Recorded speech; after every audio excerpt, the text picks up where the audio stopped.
In the realm of spiritual successors, there are few that capture the essence of their muse, like Bloodstained, Curse of the Moon does.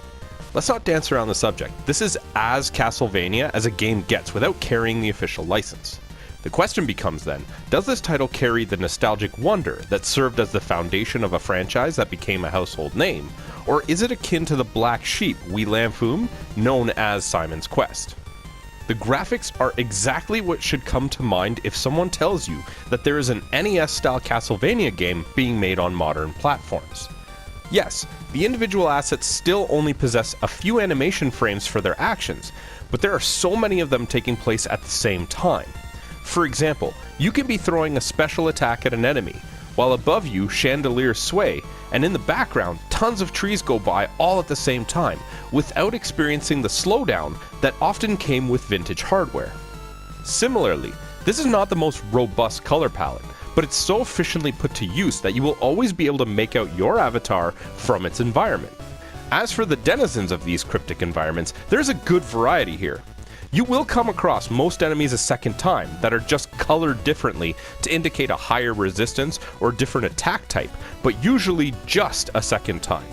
They have provided enough variety from simple spiders and bats to more outlandish creatures like demons and dragons' heads that the developer didn't have to lean on this staple to the point of overuse.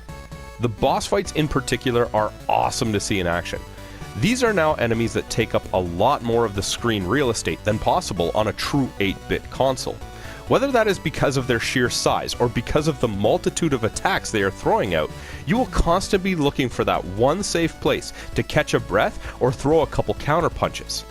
It is possible that some might be tempted to argue that these would be more fitting in a franchise that features the Blue Bomber, but I feel that the early boss fights in Castlevania games were often just a basic battle of attrition, and that the strategy and pattern recognition being present even from the first level is a welcome change.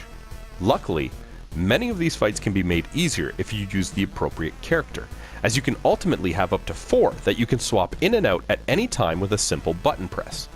You begin the game with the sword-wielding Zangetsu, who seems to be the most limited in movement and attack range. Over the first few levels, you can choose to unlock Miriam, who possesses a slide dash, Alfred, whose variety of spells make up for his frail stature, and Gebel, the resident vampire who joins the protagonist on his venture. So if you're in a fight with an enemy hovering over you that just doesn't want to lower itself to be the victim of the forward thrust that Zangetsu is capable of with his sword, swap to Gebel, and his basic attack will see 3 bats come out of his cloak and attack in an upward motion. Combat is not the only instance that these different abilities will be beneficial. There is an item hidden in each level that increases an attribute, such as your health pool or the strength of your attack. However, it will always be on a branching path that will not be accessible without your allies. Maybe you need to turn into a bat with Gebel to fly up to an unreachable staircase, or to slide dash under a barrier with Miriam.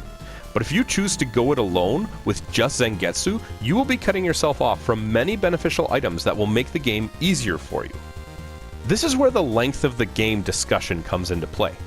Much like an old NES game, the difficulty is what forces you to spend a lot of time with it.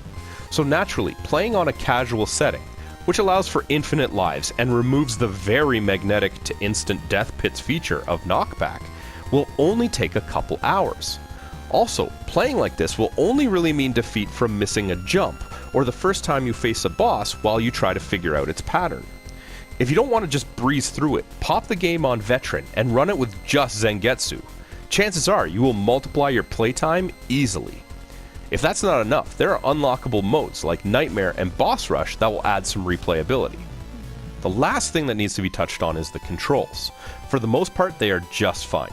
Characters are responsive, and because of the smooth frame rate that doesn't suffer from slowdown, your character will most likely always be doing what you want them to do. That is, once you've gotten used to the jumping again. Remember in old games where if you jumped straight up and weren't already pressing a direction, that was it? You went up and down? That's what happens here, so plan out your movements.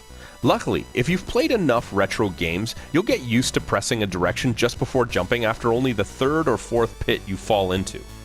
Make no mistake about it, this is the best game that could have spawned from the 8-bit NES Castlevania games, and a shining example of how to do a Kickstarter stretch goal right. If you're a fan of the Dracula hunting series or retro games in general, you probably haven't made it this far into the review without already looking it up on your platform's digital shop. For everyone else, now is the time to do just that.